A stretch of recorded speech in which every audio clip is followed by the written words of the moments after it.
en la competitividad académica de universidades mexicanas acreditadas aplicando modelos de educaciones estructurales. Pues impartida por el doctor José Refugio Romo González, miembro del Sistema Nacional de Investigadores del Consejo Nacional de Ciencia y Tecnología, CONACYT, el cual es doctor en Administración y candidato a doctor en Educación por la Universidad Autónoma de Chihuahua. Cuenta con 2 maestrías por la Universidad Oberta de Cataluña en Dirección y Gestión de la Calidad y la Innovación, así como en Gestión de la Información y el Conocimiento. 2 maestrías por la Universidad Autónoma de Chihuahua en Mercadotecnia y Administración, una maestría en Ciencias por el Colegio de Posgraduados de Chapingo. Es ingeniero agrónomo especialista en irrigación por la Universidad Autónoma de Chapingo. Su experiencia profesional fue asesor técnico de la Secretaría de Agricultura y Recursos Hidráulicos en el estado de Aguascalientes, evaluador de proyectos y de inversión en el Banco de México en el estado de Puebla, profesor investigador en diversas instituciones educativas, las cuales fueron Aguascalientes, Estado de México, la Comarca Lagunera y aquí en Chihuahua. Es autor de varios artículos científicos en revistas indexadas españolas y mexicanas y recientemente ha publicado un libro sobre estadísticas aplicadas a la educación y 3 más sobre estudios de la información. Se desempeña como profesor investigador del doctorado en Administración y del doctorado en Educación, Artes y Humanidades, de la maestría en Innovación Educativa y de la licenciatura en Ciencias de la Información de la Universidad Autónoma de Chihuahua, con 26 años de antigüedad, donde es miembro del cuerpo académico consolidado WASH 088, Estudios de la Información, además de contar con perfil deseable PRODEFER por 6 años. Su línea de investigación versa sobre estudios de la información orientada a las áreas de evaluación de la producción y comunicación científica, identificación y desarrollo de la cultura informacional y gestión del conocimiento y la innovación. Le brindamos un fuerte aplauso, por favor, al doctor.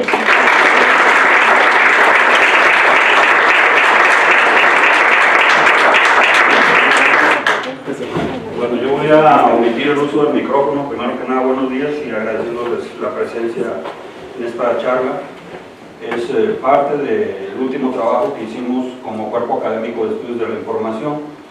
El trabajo también colabora el doctor Javier Tarango, el doctor Juan Machín, aquí presente, y la maestra Patti Murguía, que por cierto ahorita anda recogiendo a un ponente peruano que viene a las 10 de la mañana para hablarnos sobre gestión de la información e investigación. En este trabajo colaborativo, bueno, pues el doctor Javier Tarango participa levantando los datos del estudio comparativo de universidades mexicanas, el doctor Juan Machín recopilando, sustrayendo información para poder armar el artículo, y la maestra Patti Murguía recopilando información del Consejo Nacional para Asuntos Bibliotecarios. El título del trabajo es Evaluación de Impacto de Recursos Informativos Bibliotecarios en la Competitividad Académica de Universidades Mexicanas Acreditadas, aplicando una técnica estadística que recientemente se ha estado popularizando. Los apartados del trabajo pues están divididos tal como se presenta un trabajo científico, que sería una introducción, objetivos, la metodología que seguimos, los resultados, discutir algo de ellos y finalmente las conclusiones. Como introducción podemos decir que los centros de información han estado preocupados de antaño, de hace muchos años, en cuestiones de eficacia y de eficiencia, pero últimamente en cuestiones de administración de organizaciones se ha estado pensando o ha estado surgiendo la tendencia de que se evalúe el impacto de las instituciones y de las organizaciones, más que ver eficiencia y eficacia, buscar evaluación de impacto. De manera que, pues este trabajo lo que tratamos de hacer es medir el impacto que tiene los recursos informativos bibliotecarios, que les vamos a llamar RIC, en la competitividad académica de las universidades. Esto con la finalidad de, obviamente, atraer mayores recursos para estos centros de información y para tener un manejo más racional de los mismos. Es decir, tener justificación del dinero que usamos público, que recibimos a través de los subsidios federales y estatales, y demostrarle a la sociedad que estamos realmente impactando con los recursos que nos están facilitando. La mayoría de los estudios realizados hasta hace, que será unos 10, 15 años, se dedicaban únicamente a hacer análisis descriptivos del uso de los recursos y tratar de correlacionarlo con algunos parámetros de desempeño. Obviamente esto nos deja la duda de si realmente los recursos informativos son causa de la competitividad de las universidades o de las instituciones. Nos estamos refiriendo únicamente a los recursos informativos bibliotecarios. Obviamente la universidad tiene muchos más recursos informativos que no únicamente se concentran en los sistemas universitarios de bibliotecas o centros de información. Nos restringimos a ellos pues, porque es donde tenemos la información más cercana al respecto. Esta medición descriptiva y correlacional, a partir de 1980 empiezan a surgir 2 o 3 artículos por ahí científicos que empiezan a promover y a proponer la aplicación de esta técnica estadística, que es ecuaciones estructurales, vamos a verlo un poquito más adelante a detalle, para poder explorar y predecir los efectos causales de los recursos informativos en la competitividad académica. Esto es importante porque desde hace muchos años en estadística únicamente se reconocía la experimentación como justificación, como validación de que algo estaba afectando a un fenómeno de una manera causal, únicamente la experimentación. Entonces en el área de ciencias sociales nos quedábamos desprotegidos porque teníamos que promover trabajos experimentales y en ciencias sociales es muy difícil plantear trabajos experimentales. Esta técnica estadística lo que permite, la bondad que tiene, es que puede detectar quién causa qué efecto dentro de las variables que estamos estudiando y lo hace de una manera contundente. Vamos a ver la bondad de esta técnica y cómo se ha estado utilizando. Otra cuestión que tiene importante esta técnica del PLS-SEM es que tolera muestras pequeñas, menores de 40 sujetos, instituciones o personas, y no requiere la validación de los supuestos estadísticos más fuertes, como es la normalidad, la homocedasticidad y la no linealidad.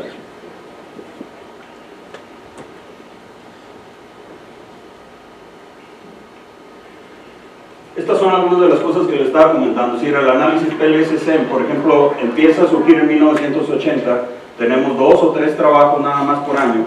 En el eje de la Y tenemos el número de trabajos que se publican en año en estas 3 áreas, que sería administración, marketing y sistemas de información de mercadotecnia. Pero vean ustedes la cantidad de trabajos que se están produciendo al 2015, alrededor de 500 o 600 trabajos, y todos utilizan como técnica el PLS-SEM. Es decir, tiene un crecimiento exponencial el uso de esta técnica, sobre todo en el área de ciencias sociales y administrativas se está ampliando.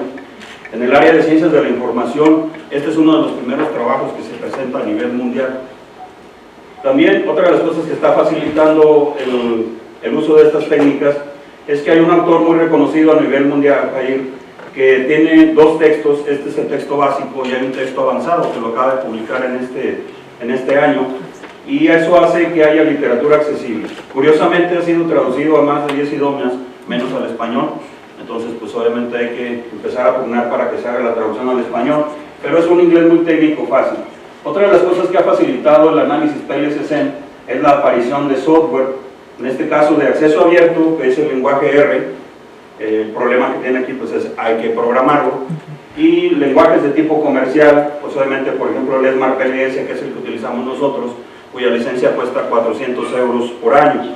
Cuando somos académicos nos hacen un 50% de descuento, entonces son 200 euros por año.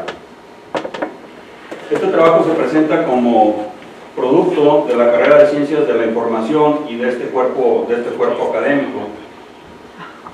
De los objetivos planteamos básicamente 3. Primero, evaluar el impacto de los recursos informativos bibliotecarios en la competitividad académica en universidades mexicanas acreditadas ante el CONPAB. El CONPAB es el Consejo Nacional para Atención de Asuntos Bibliotecarios en las instituciones de educación superior. Es una agrupación de 33 universidades mexicanas que se obligan a dar información sistemáticamente cada 6 meses sobre los recursos bibliotecarios informativos que están empleando dentro de sus universidades. En el concierto nacional tenemos 400 universidades, entre públicas y privadas. De esas nada más tenemos 33 que están en el CONPAB. Tal vez el obstáculo más fuerte es que tenemos que estarle alimentando de información estadística y pasando mucha información, entonces muchas universidades desisten y no aportan la información. Habría que pugnar porque más universidades estén integradas al CONPAB. El segundo objetivo sería analizar la competitividad académica bajo 3 criterios: productividad, calidad e innovación. Este es un concepto de Palacios. Desde el 2005 Palacios decía: la competitividad está conformada por 3 grandes pilares. La productividad, tú como persona o como organización produces más con menos, eso es tu productividad. Los recursos que obtienes y los resultados que obtienes, productividad. Lo haces con calidad, o sea, no basta nada más hacer 20,000 piezas por día o por hora, sino que hay que hacerlas con calidad. Y tienes que estar innovando, es decir, aplicando nuevas ideas para mejorar los procesos. Entonces esos 3 pilares conforman lo que es la competitividad. Entonces vamos a analizar la competitividad académica de las universidades con estos 3 pilares: productividad, calidad e innovación. Y uno de los objetivos también más importantes, pero ya desde el punto de vista estadístico, es evaluar los efectos causales de los recursos informativos bibliotecarios, tanto impresos como digitales, servicios e infraestructura, sobre dicha competitividad. Ahora sí, como los ángeles azules que dicen desde Iztapalapa para todo el mundo, pues ahora aquí tenemos desde Chihuahua para todo el mundo, ¿no? Analizamos los datos de 33 universidades mexicanas acreditadas ante el CONPAB. De aquí, de esta asociación, yo puedo obtener datos estadísticos de los recursos informativos bibliotecarios, tanto impresos como digitales, de servicios e infraestructura. Ahora, ¿dónde están los datos de competitividad de nuestras universidades? No están todas tampoco, si acá nomás tenemos 33. Hay un estudio que se llama Estudio Comparativo de Universidades Mexicanas. Así, si ustedes lo googlean en CUM, van a encontrar un observatorio que tiene la UNAM desde hace algunos años, que permite, mediante varios indicadores, ellos no lo tienen agrupado así, no dicen esto es de productividad, esto es de calidad, sino simplemente tienen un bagaje de 50 o 60 indicadores, y nosotros nos dimos a la tarea, bueno, en este caso el doctor Tarango, agruparlos en productividad, calidad e innovación. Y la maestra Pati Murguía lo que hizo fue levantar la información estadística del CONPAB. Entonces por acá Tarango trabajando estos datos, levantándolos, y por acá la maestra Pati Murguía. Y el doctor Machín por ahí bajando artículos, leyendo y todo eso, saturándose por ahí de información al respecto. Y luego ya entro yo y pongo el análisis estadístico y sopla el diálogo, ¿no? Algunas imágenes de nuestro estado, de nuestra ciudad. ¿Sí reconocen esta? Sí. De Casa Juárez. O yo soy el que no la reconozco. Muy bien. Metodología. El trabajo se sustenta en una investigación de tipo no experimental. Obviamente el problema de las ciencias sociales es que muchas veces no podemos experimentar. Con un diseño transversal causal. Aunque el CONPAB y el ECUM tienen varios años trabajando, resulta que la información no es consistente longitudinalmente. En algunos años se baja la información, universidades dejan de aportar información, y en el CONPAB pasa lo mismo. Entonces tenemos que buscar un periodo de tiempo en el cual tanto CONPAB como la UNAM tuvieran información consistente. Lo hicimos en un solo año para evitar eliminar a muchas universidades. 33 universidades tenían la información consistente, que estaban acreditadas ante el CONPAB sobre recursos informativos bibliotecarios, y el ECUM tenía, para ese mismo corte transversal, datos consistentes sobre competitividad académica. Ya decimos que la competitividad va a ser por productividad, calidad e innovación. Después, ya con esta información capturada en SPSS y luego después llevadas a PLSSM, se evaluó un modelo estructural con la técnica estadística y que involucró los siguientes constructos, dimensiones e indicadores. Aquí tenemos dos constructos principales. Uno es la competitividad académica, que es el efecto, y los recursos informativos, que son los causales. Estamos pensando que este concepto influye en este otro. Este concepto tiene varias dimensiones, en este caso 4 dimensiones: recursos informativos bibliotecarios, impresos, digitales, servicios a docentes y a estudiantes y la infraestructura. Y luego estas dimensiones van a estar afectando a la productividad, calidad e innovación. La pregunta es: ¿cómo vas a ir a medir la productividad de las universidades, de la calidad, de la innovación, de los recursos impresos, etcétera? De la parte causal estamos viendo que los recursos impresos, donde teníamos información consistente, era número de volúmenes impresos que mantiene cada universidad en sus bibliotecas, miles o cientos de miles. Suscripción a revistas impresas, es decir, suscripciones regulares a revistas impresas.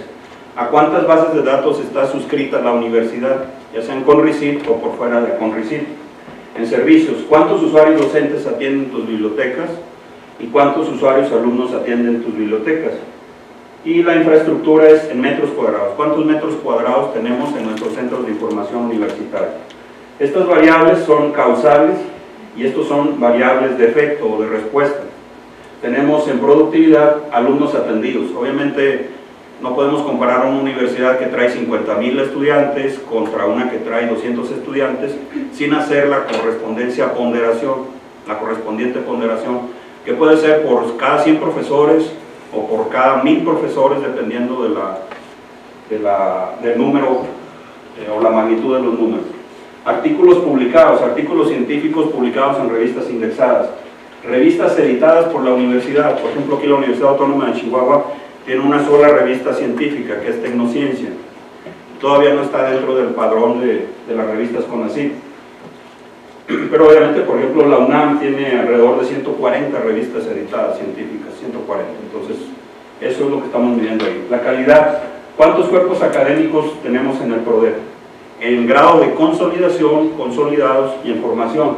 Por ejemplo, este cuerpo académico es de los 15 que tiene, la universidad tiene 100, son de los 15 que están consolidados. Es decir, estamos en el nivel más alto de consolidación. Eso es un indicativo de la calidad de las universidades. ¿Cuántos investigadores tenemos en el SNI? La Universidad Autónoma de Chihuahua tiene 136, la UACJ tiene 240 aproximadamente. Programas educativos acreditados ante el COPAD y el CIES. A lo mejor ahorita a algunos de ustedes les han suspendido clase porque hay algunos programas educativos que ahorita están acreditándose aquí en la facultad ante estas instituciones. El Consejo para la Acreditación de la Educación Superior y los comités interinstitucionales de evaluación de la educación superior. La innovación se puede medir con muchas variables, pero de las que tenemos información estadística consistente son patentes aprobadas y patentes solicitadas. ¿Cuántas patentes solicitó la Universidad de Guanajuato? ¿Cuántas patentes le aprobaron de las que solicitó? Eso es una medición de la innovación.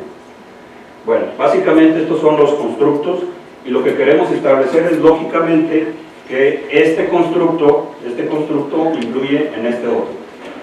Sus dimensiones afectan la productividad, la calidad y la innovación. Estas dimensiones afectan la productividad, calidad e innovación. Las dimensiones las desmembramos en variables. La metodología, para que nos vayamos entendiendo un poquito más, vamos a desglosar un poquito la metodología. La modelación estructural, por sus siglas en inglés, modelación estructural de ecuaciones con cuadrados mínimos parciales, PLSC, sería partial ds squared, le pide a usted que primero plantee un modelo teórico conceptual, MTC. Hágalo en papel, hágalo en Word, hágalo en un esquema por ahí en PowerPoint inclusive, pero plantéeselo mentalmente cómo cree usted que están relacionados los conceptos, dimensiones, constructos y variables, cómo están relacionadas entre ellas, y el sentido de las flechitas es qué variable afecta a qué, y finalmente obtenemos alguna respuesta. Ese modelo teórico conceptual pues tiene que ser derivado de la teoría, que era el trabajo que hacía el doctor Machín, es decir, revisar qué autores habían dicho cómo estaban relacionadas las variables, es decir, si hay un sustento teórico alrededor de lo que estamos tratando de probar. Después de que usted tiene ese modelo teórico conceptual, se va a la realidad. Acá está el mundo real, tristemente por acá está la realidad, y esta realidad pues aporta datos empíricos que tienen que ser contrastados contra las relaciones que usted está planteando. Para poder hacer esto hace 15 o 20 años realmente era aventar la toalla, es decir, si no teníamos el programa de cómputo como lo tenemos ahora, prácticamente era, pues mejor no lo hago. O sea, era un conjunto de ecuaciones de regresión, de las más complicadas que ustedes se pueden imaginar, trabajando todas al mismo tiempo. A lo más que llegaba uno a hacer a mano era una ecuación de regresión y batallaba un ratito, ¿no? O un modelo de regresión general lineal, batallando mucho. Gracias a la aparición de programas de cómputo, como por ejemplo los alumnos que ahorita están viendo SPSS, pero SPSS vende por aparte un módulo que se llama AMOS. Ese módulo, que se venden alrededor de $1000, hace la solución de las ecuaciones estructurales, es decir, plantéame tu modelo, llévamelo aquí al software y luego pégame los datos aquí y pues por $1000 yo te obtengo un modelo estocástico que te va a confirmar o a rechazar tu modelo teórico conceptual. chulada más preto, más hay que tener los $1000. Pero aparte de los $1000, los datos reales y que tengas un buen modelo planteado. Esto, mucho ojo para la gente de ciencias sociales, es una técnica estadística que permite confirmar o rechazar teorías. Entonces tú traes una teoría donde dices tal cosa, por ejemplo aquí la maestra Yesenia trae que la virtud de los estudiantes afecta, bueno, los estudiantes y los maestros afecta la comunicación científica. Pues entonces ya estaría planteando un conceptote aquí de virtud, y otro concepto que sería de comunicación científica. Obviamente lo va a tener que desmembrar, desagregar y plantear un buen modelo. No es el caso de la maestra, pero yo lo pensaría así. Luego ir a recabar datos de las universidades, meterlo en software y obtener la confirmación o rechazo de su modelo teórico conceptual. Entonces, por primera vez estamos en la frontera de la estadística, aportándole un elemento muy valioso a las ciencias sociales, donde pueden derivar efectos causales, cosa que antes obviamente no se tenía. La estadística únicamente te decía, pues haz tu experimento. Pero ¿cómo voy a experimentar con recursos informativos bibliotecarios? A una universidad darle mucho y a otra universidad darle poquito, para ver cómo sube o baja su competitividad. Pues eso es imposible, o sea, no, la universidad no se prestaría a eso. Es como si tú dijeras, si este salón fueran mujeres embarazadas y la mitad de aquella le dijera, usted va a tomar tal medicamento para evitar achaques y problemas, y esta mitad no, para ver cómo le va. Espérenme tantito, no se puede hacer ese experimento, ni éticamente, ni la gente lo aceptaría. Un poquito más de explicación sobre estos modelos. Un modelo general es una representación simplificada de la realidad. Si ustedes se acuerdan de esta grafiquita, fue la primera representación mental que hicimos los seres humanos acerca del átomo. Bastante plazas esa, ¿verdad? Pero eso fue nuestra primera representación, fue un modelo de lo que entendíamos que era el átomo. Un modelo científico es una representación abstracta, conceptual, gráfica, física de fenómenos, sistemas o procesos para describirlos, analizarlos, explicarlos y simularlos. ¿Para qué? Pues para poder explotarlos, controlarlos y predecirlos. Los sistemas que tienen contacto con nosotros como especie humana, pues obviamente nuestra tendencia es a estudiarlos para controlarlos y manejarlos y manipularlos en nuestro provecho, ¿no? Un modelo científico lo hace con todas las ganas. Este es un modelo propuesto por la doctora Gloria Ponjuan, que representa la gestión del conocimiento en las organizaciones. Así como tenemos modelos para representar al átomo, cuestiones físicas o químicas, también tenemos modelos para representar actividades dentro de una organización. Una parte esencial de la actividad científica entonces es poder plantear modelos. Un modelo permite determinar un resultado final a partir de condiciones iniciales o condiciones de entrada. Los modelos se plantean actualmente en una teoría de modelos que son métodos, técnicas y herramientas para estudiar diferentes tipos de modelos. La construcción, empleo y validación de estos modelos está en una amplitud muy grande de materias, como por ejemplo filosofía de la ciencia, teoría general de sistemas, metodología de la investigación, analítica visual, administración, mercadotecnia, etc. Sin embargo, todos los modelos siguen los mismos principios. Básicamente se arranca uno planteando una serie de hipótesis de manera de lo que se quiere estudiar esté lo suficientemente plasmado, pero también suficientemente simplificado. ¿Sí? Entonces tenemos que equilibrar entre toda una gran cantidad de hipótesis, que no me vuelva muy complicado el modelo y que lo haga simple y llano para poder explorarlo y poder predecirlo.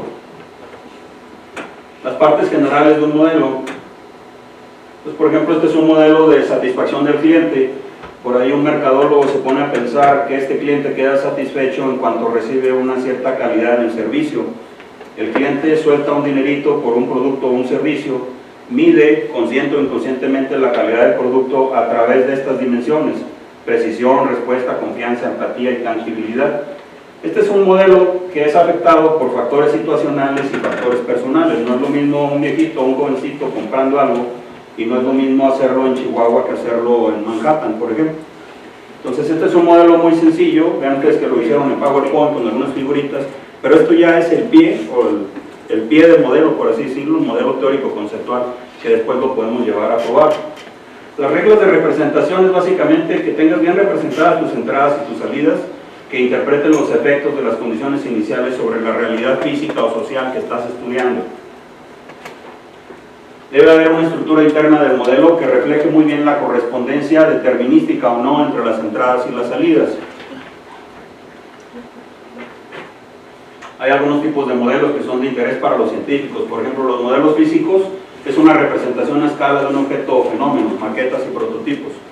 Todas las presas que se han construido en México, yo soy especialista en irrigación, están modeladas por la carretera México-Toluca. Hay un área muy grande que tiene la Secretaría de Recursos Hidráulicos, lo que era la antigua Secretaría de Recursos Hidráulicos, y la presa La Boquilla y todas las presas grandes de México están ahí representadas en tamaño chiquirriles, como decía ahorita el doctor Machineser, en tamaño pequeñito, a escala, y le hacen fluir agua y luego empiezan a hacer mediciones a ese nivel. Esos son modelos de tipo físico. Otros son modelos matemáticos, donde representamos los fenómenos y sus relaciones por medio de formulaciones matemáticas. De aquí nos interesa fundamentalmente los modelos estocásticos. ¿Por qué no los modelos determinísticos? Porque los modelos determinísticos son respuestas exactas. Por ejemplo, la segunda ley de Newton es un modelo determinístico, porque si usted le mete una fuerza y una velocidad a un cuerpo, va a obtener una cierta aceleración. O energía es igual a masa por la velocidad de la luz elevada al cuadrado. Esos son modelos determinísticos de física, de química. Combinas tal cantidad de reactivo puro con esta otra cantidad de reactivo puro y vas a liberar tanta energía. Eso es modelo determinístico. Los modelos estocásticos son aquellos cuya respuesta tiene que ver con la probabilidad y la estadística. Si les preguntamos a ustedes ahorita si están de acuerdo con que Peña Nieto es el peor presidente que ha tenido México, pues estaríamos recibiendo respuestas variantes en función de la probabilidad y la estadística. Modelos numéricos son aquellos modelos que implican la lógica y la matemática sobre los fenómenos. Luego vienen los modelos conceptuales. Ese que veíamos ahorita de mercadotecnia es un modelo conceptual, que es un mapa de conceptos y sus relaciones que incluye hipótesis sobre la naturaleza de los fenómenos y sus asociaciones. Pueden ser hipótesis iniciales o hipótesis que ya han sido probadas o contrastadas por algunos otros autores. Hacen una descripción cualitativa bien organizada que puede permitir la medición de sus factores. Si tuviéramos un modelo de la economía de México, un modelo de la pobreza, un modelo de los divorcios, un modelo de muchos fenómenos sociales que nos afectan, de la descomposición del tejido social, lo haríamos primero en un modelo conceptual. Y luego trataríamos de combinarlo con un modelo matemático estocástico para poder contrastarlo con la realidad. Hay otros modelos como los modelos gráficos, esos modelos que usan las señoras de casa para hacer vestidos y tienen sus plantillas. Ese es un modelo gráfico. Y modelos analógicos donde, por ejemplo, un fluido hidráulico puede ser representado por una red eléctrica, o sea, algo que no es del fenómeno, lo tratamos de comprobar con un fenómeno similar, el fluido del agua con el fluido de la electricidad. Esos son modelos analógicos. Nos interesan entonces modelos conceptuales, que es donde arrancamos nuestro trabajo, y luego llevarlo a un modelo matemático.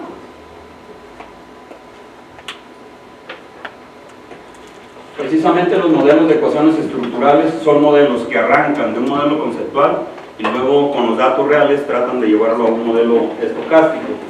Este está basado en una técnica multivariante que estima las relaciones causales de datos estadísticos contra suposiciones cualitativas de causalidad. El análisis de ecuaciones estructurales tiene dos grandes vertientes. Una vertiente es la exploratoria, LSSM, y otra que es confirmatoria. Es decir, usted puede explorar sus teorías, sus modelos, sin problema con muestras pequeñas a través de esta técnica. Pero si ya después quiere confirmarlo, lo tendría que hacer a través del modelado confirmatorio CBSM.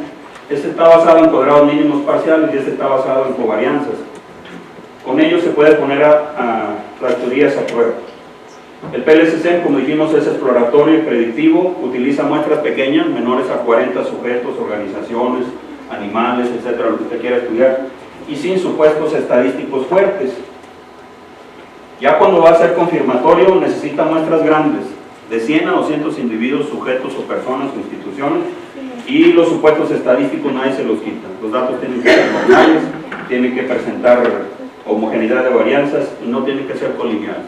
Estos supuestos normalmente en trabajos de estadística que previamente no se ha pasado por aquí, se rompen, de repente se van sobre el confirmatorio sin haber hecho el exploratorio y tenemos problemas inclusive hasta a nivel de tesis doctorales. que no se han hecho las pruebas piloto correspondientes, entonces no podemos hacer ninguna exploración de predicción, ni mucho menos llevarlo a un nivel confirmatorio. De los programas de software para modelado con ecuaciones estructurales, pues el primero que salió fue el IRREL en el mercado, uno de los más conocidos. Después le siguió EQS.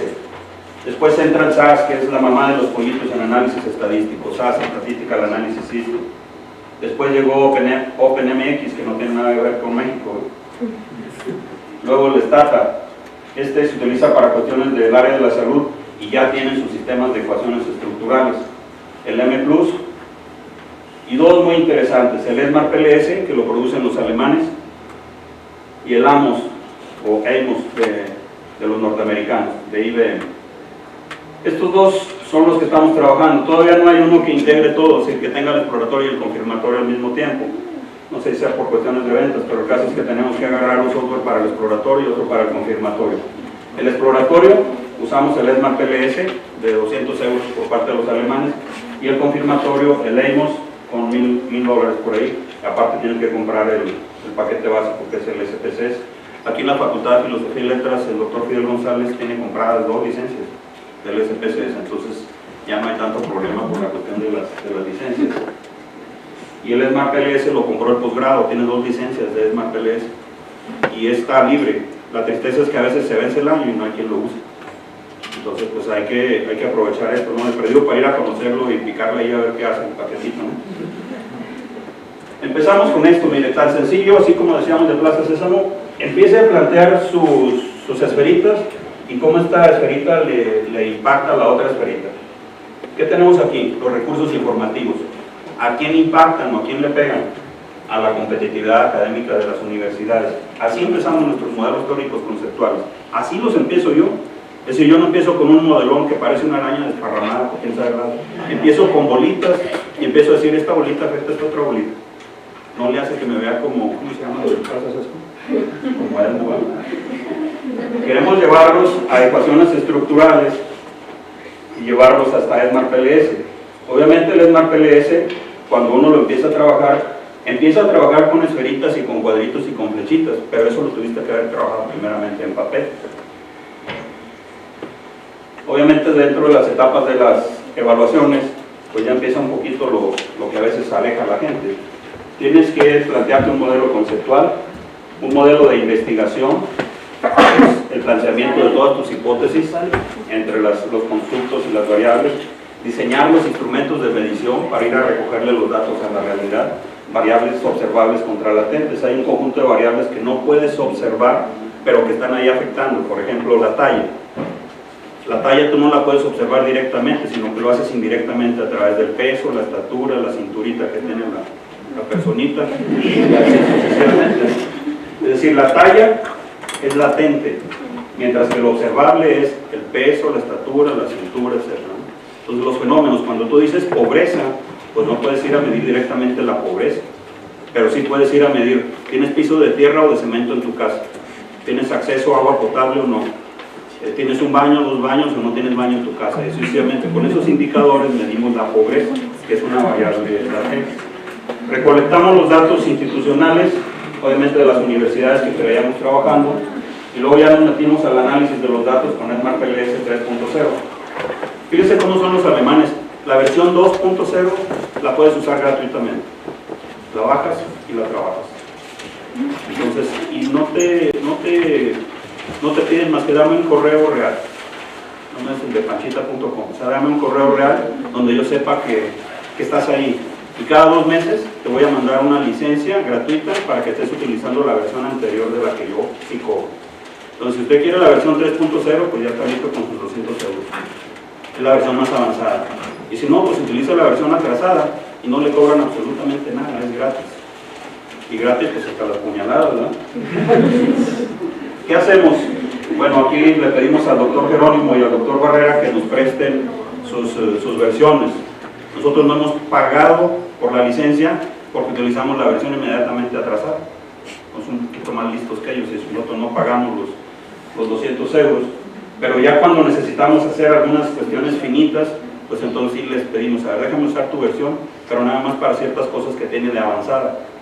Evaluamos el modelo de medición, medimos la fiabilidad individual de los reactivos y la fiabilidad de constructos, medimos la validez convergente del modelo y la validez discriminante, medimos el promedio de varianza media, el factor de inflación de la varianza, evaluamos el modelo estructural y hacemos un análisis de la calidad global del modelo a través de distintas medidas de ajuste.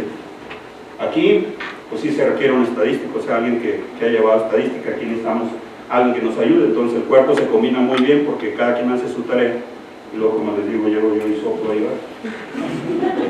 Ese modelito que usted trae aquí con dos esferitas, pues obviamente no lo puede llevar al software, tiene que ser un poco más desmembrado, más desagregado. Esta esferita azul la separamos en 4 grandes esferas, que serían recursos impresos, digitales y de servicios, infraestructura. Y la competitividad académica que está acá la vamos a medir con productividad, calidad e innovación. Los recursos impresos le pegan a estos 3 y estos 3 le pegan a la competitividad. Así es como usted lo piensa en su modelo conceptual para tratar de llevarlo hacia el software. Del modelo conceptual nos vamos al modelo de investigación. Cada una de estas flechitas es una hipótesis estadística. Es una ecuación de regresión que trae todas sus características estadísticas. ¿De dónde partimos estadísticamente hablando? Pues esto ya es el corazón del estadístico, ¿no? Que tiene que trabajar con una simbología matemática o estadística cada uno de los componentes. Aquí tenemos un modelo muy sencillo, es el más sencillo que puede haber en ecuaciones estructurales, donde una variable afecta a otra, tiene sus diferentes pesos, residuos o errores de ambos lados, un coeficiente que mide la bondad del modelo y un error residual del modelo. Todo eso hay que trabajarlo más sencillo y sin tanta simbología estadística, pues lo podemos plantear de esta forma. Tenemos modelos externos de las variables exógenas, es decir, de las variables que afectan, las independientes, las causales. Tenemos algunas de tipo formativo y otras de tipo reflexivo. Estas afectan a este otro modelo, que también es externo, pero son de las variables que muestran el efecto, las de respuesta. En este caso tenemos variables que se llaman endógenas y también con características reflexivas o formativas. Cuando nada más tomo las puras variables latentes afectándose entre sí, se dice que este es un modelo interno. Entonces primero hay que pasar a hacer labores de medición de los modelos externos y luego después hacer un proceso de medición y validación dentro del modelo interno. Pero digo eso es porque lo ve uno desde el punto de vista estadístico, pero no se me asusten, o sea, el PLSCEM lo hace de manera muy sencilla. Lo único que tiene que arrastrar ustedes son cuadritos y bolitas y poner flechitas. Es todo. Bueno, ¿a dónde queremos llegar? Dentro de los resultados que queremos es que un modelo conceptual se pueda llevar con el Smart PLS a un sistema de este tipo. Este ya es una salida, es una pantalla de salida del Smart PLS, donde tenemos las variables latentes con sus esferitas azules, y estas variables que están en color amarillo son las que usted sí puede medir. En pobreza puedo medir el tipo de piso, puedo medir el ingreso, puedo medir si tiene o no agua potable. Estas son las variables en amarillo, las que usted puede observar. Las que no puede observar ni medir directamente se ponen en azul. ¿Sí? Finalmente, el sistema arroja unos numeritos por aquí que son coeficientes de las trayectorias estructurales y porcentaje de la varianza explicada, aparte de las bondades de ajuste. Básicamente de los resultados nos interesa, por ejemplo, este es un modelo de ecuaciones estructurales para uso de una red social. Intención de uso de Facebook. Por ejemplo, Machine me dice, póngase en Facebook. Yo digo, no quiero Facebook. No tengo intención de usar Facebook. ¿Por qué? Porque tengo una actitud negativa ante el Facebook. Y esa actitud negativa, ¿por qué me la da? Porque yo no percibo utilidad de utilizar Facebook. Yo no la quiero usar como entretenimiento, ni me interesa su facilidad de uso. Pero un joven, por ejemplo, que va a usar Facebook, tiene una actitud positiva hacia el uso, no le importa la utilidad que perciba, pero sí le importa el factor de entretenimiento. La facilidad de uso, pues le va y le viene porque son nativos digitales ustedes, entonces mueven como pez en el agua en las redes sociales. Y ya uno que ya está un poquito avanzadito en primavera, pues ya la facilidad de uso ya no está tan digerible, ¿no? O sea, ya se le dificulta a uno mover. Luego ayer recomendó Pacheco, el peruano, inscríbase en todas las redes sociales posibles. No, pues si no me inscribo, no me voy a inscribir en Facebook. Pero este modelito, por ejemplo, pudiera ser motivo de un trabajo de tesis. Pues ayer nos mostraba el compañero Pacheco del Perú trabajos hechos por la revista Nature, científicamente, sobre qué redes sociales utilizan los científicos. Estos modelos se plantean en ecuaciones estructurales y empezamos a ver, por ejemplo, que para usar Facebook no tiene significancia la utilidad que percibas de ella. Lo que tiene importancia, que es, aquí están, donde están estas dos caritas verdes, tiene importancia el entretenimiento y la actitud que tengas hacia la luz. Por lo tanto vas a tener una buena o baja intención de luz. En este caso vemos que tiene una R de 0.641. Lo que hacemos en cada una de estas flechitas es contrastar hipótesis, medir la significancia de la relación causal y tener el porcentaje de explicación de la R cuadrada. Estas son las tres cosas más importantes. Plantéate un buen conjunto de hipótesis, mide la significancia de las trayectorias estructurales, algunas te van a salir que no sirven, otras te van a salir palomeadas, y ve si tu modelo explica un porcentaje elevado del sistema. Aquí el 60 y, si más, no estoy viendo mal, de 6 u 8, 641, es decir, el 64% de la intención de uso de una red social está explicada en este modelo. Es un buen modelo. Arriba del 50% tienes buenos modelos, abajo del 50% los modelos no sirven. Esta es mi mascota, es la chiquita. Una perrita que ya tiene con nosotros 12 años. Pero vean que entendida es más que muchos alumnos. De los resultados que tenemos es, acuérdense que tenemos 33 universidades, 400 en el concierto nacional, pero 33 nada más con información de recursos informativos. Por eso no pudimos estudiar más. Por ejemplo, la UNAM dijo, no, yo no te voy a dar la información sobre mi recurso. Pero si la UNAM es la mamá de los pollitos en Iberoamérica, pues hazle como quieras, yo no me entro. Igual también en muchas otras cosas la UNAM no participa. Bueno, desafortunadamente, ¿verdad? Pero muchas otras universidades no le entran y básicamente lo que tienes que hacer es aportar la información sobre tus recursos informativos. La UNAM ya está estudiando lo que haces en competitividad. Tenemos universidades como la de Guadalajara, que tiene 90,000, aquí lo que estamos viendo es la matrícula, se aprecia que hay un rango muy amplio. Por ejemplo, vea usted el Colegio de Sonora, tiene 73 estudiantes, contra la Universidad de Guadalajara, que tiene 90,000 estudiantes para el año que hicimos el corte. La pregunta obvia, ¿no? ¿Dónde está la Universidad Autónoma de Chihuahua? Para el año que hicimos el estudio, la universidad traería 25,000, 26,000 estudiantes. Actualmente traemos una matrícula casi los 30,000, 32,000 estudiantes. En ese concierto andamos. Luego viene la parte ya fuerte, que sería la competitividad académica por universidad. La competitividad la medimos en rojo, es la productividad. En naranja, en este caso tenemos la calidad, y en amarillo tenemos la innovación. Entonces tenemos estas universidades chiquititas que teníamos, como estas, los colegios, el Colegio de México, el Colegio de Sonora, el Colegio de Michoacán. Resulta ser que son las más competitivas. Las más pequeñitas son las más competitivas. El Colegio de México es una excelente institución para ir a hacer un posgrado. Pero ojalá me acepten, ¿no? Es como ese examen que hacen los médicos, que son miles de gente los que quieran entrar.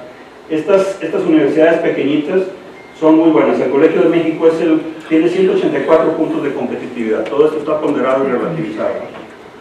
Pero no innova. ¿Quién es la universidad que más innova en este país? Pues buscamos el amarillito, aquí lo logramos, y aquí está la Universidad de Guanajuato. Y usted que la Universidad de Guanajuato está muy equilibrada en productividad, calidad e innovación.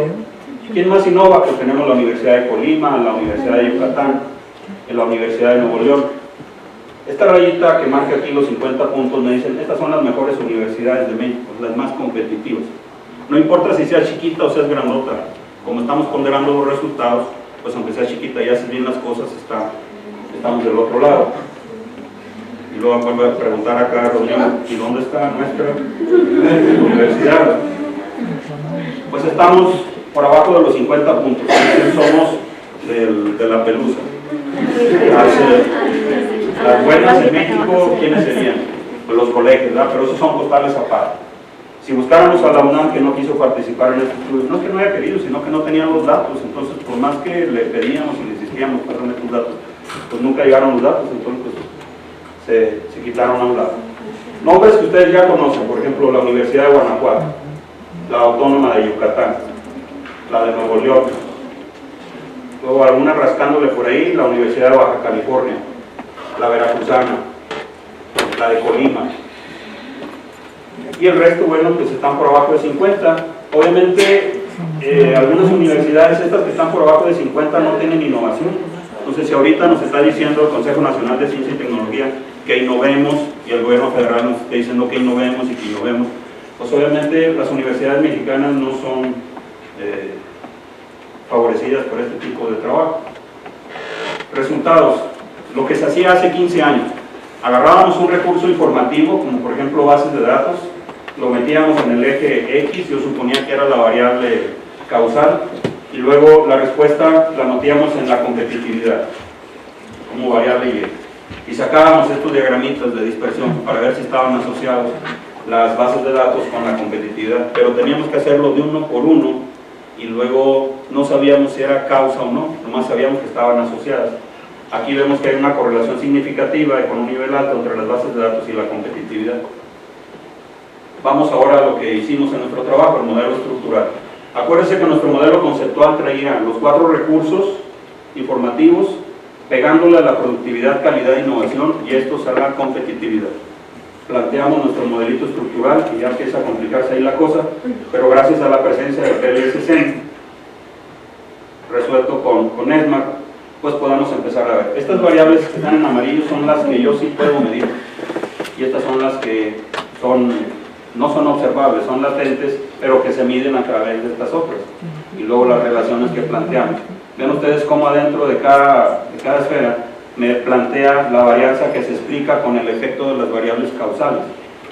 Entonces tenemos por acá la competitividad, y empezamos a estudiar un poquito. Los recursos informativos bibliotecarios impactan positivamente a la competitividad, pero únicamente en productividad y calidad. A la innovación no le hacen nada, absolutamente nada. Los recursos informativos bibliotecarios no son significativos para afectar la innovación dentro de la universidad. Ahí está el filón para otra investigación, porque la pregunta es, bueno, ¿y entonces qué es lo que afecta la innovación dentro de una universidad? ¿Usted qué cree? ¿Qué se imagina? ¿Qué recurso de la universidad afectaría la innovación? Si estuviéramos en la Facultad de Ciencias Químicas, no lo dirían laboratorios, o en medicina, no sé, aparatos. Y aquí la innovación en ciencias sociales, ¿cómo la promovemos? Con las... Ya sacó nuestra primera investigadora. Con la base de datos. Con bases de datos, a lo mejor, ¿verdad? Pero lo que vamos a demostrar es que las bases de datos no impactan a la innovación. Entonces, estadísticamente, ya les demostramos a nivel nacional y a nivel internacional que esas bases de datos no van a impactar a la innovación. Entonces, tendríamos que buscarle y pedirle a Natalia, pues investigue otro factor, porque bases de datos no funcionan. Pero no se cohiba, decir, bueno, pues invéntese lo que quiera y ya después lo prueba y va a ver qué es lo que le pega a la innovación. La competitividad, en este modelo, la varianza de la competitividad, el 97% de ella se explica por calidad, 64% por productividad y por innovación. Es decir, estas 3 variables, productividad, calidad e innovación, afectan a la competitividad de la universidad, pero lo hacen con diferentes cargas. Ve usted que la calidad afecta más a la competitividad, y vea que la innovación apenas afecta con el punto 26, mientras que está el punto 31. Es decir, si tuviéramos aquí caritas como los emojis que tenemos por ahí, más felices o menos felices, esta sería la más feliz de todas, que sería la calidad. Después seguiría la productividad y al último la innovación. Luego, prácticamente estaríamos hablando de que este es el primer modelo. Estos modelos estructurales son de 2 niveles. Este es el primer nivel y este es el segundo nivel. Vamos al segundo nivel para ver qué afecta la productividad, la calidad y la innovación de los recursos informativos.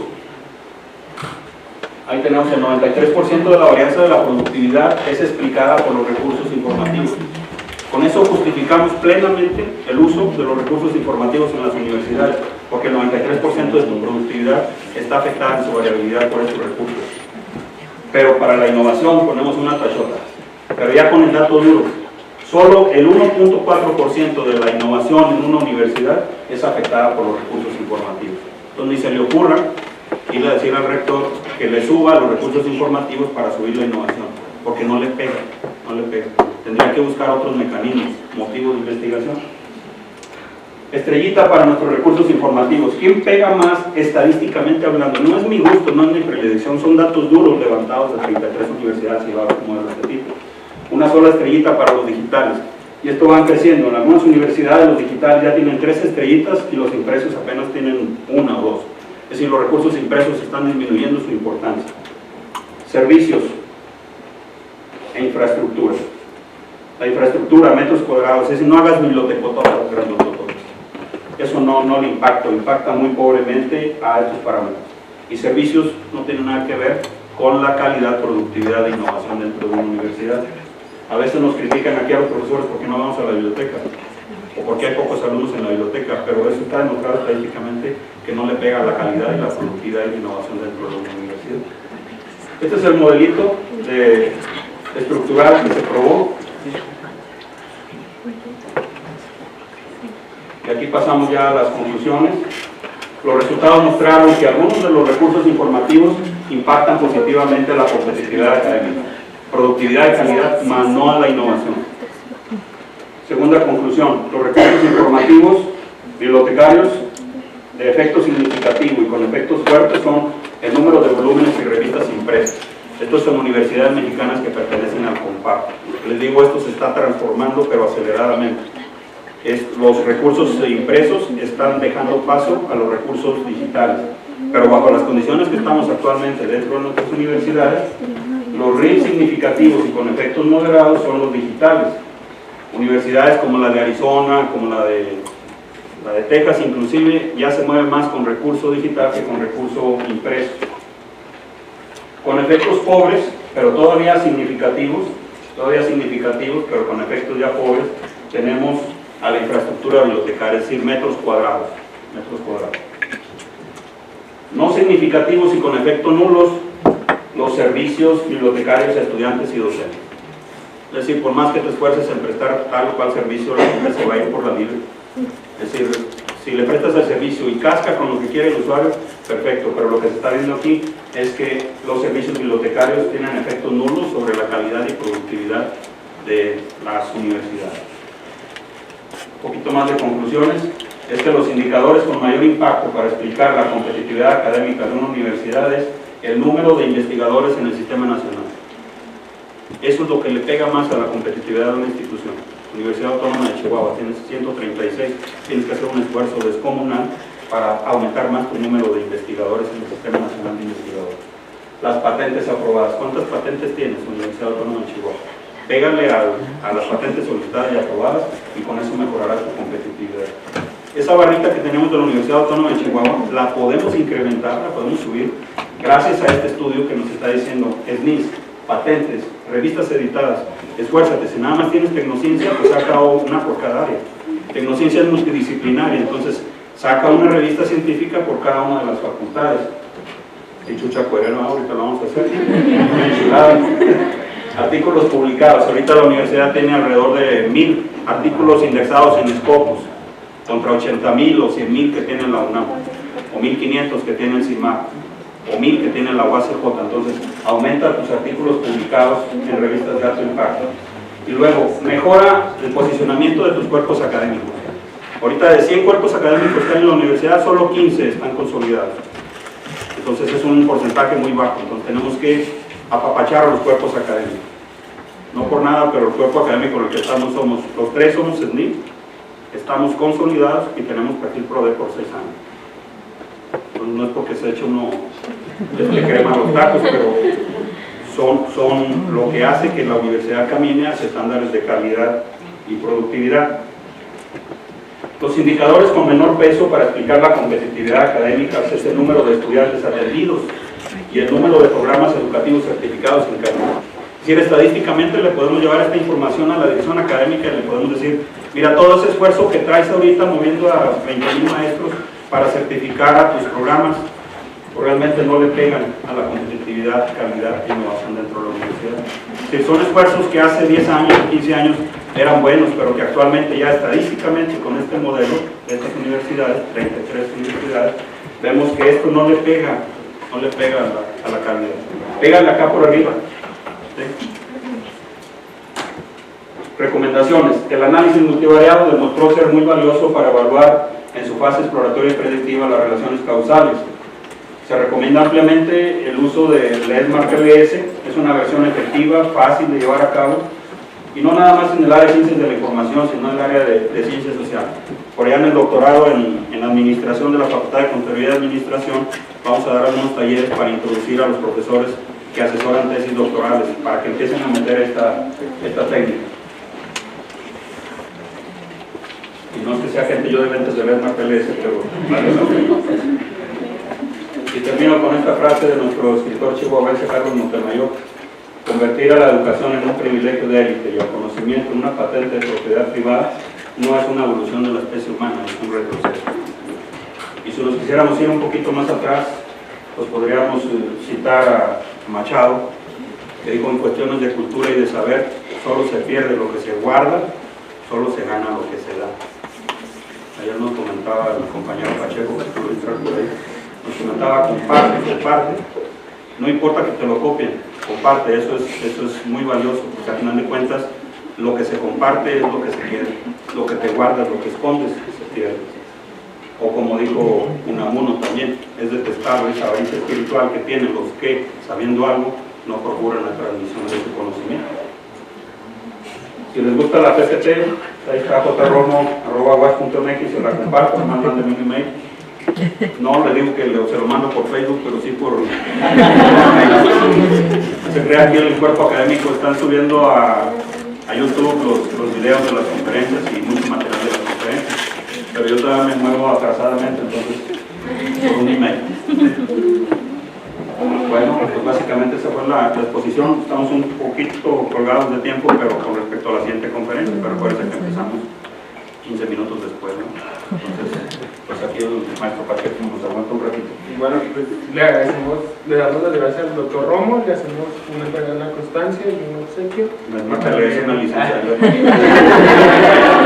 Muy bien, su constancia por la participación.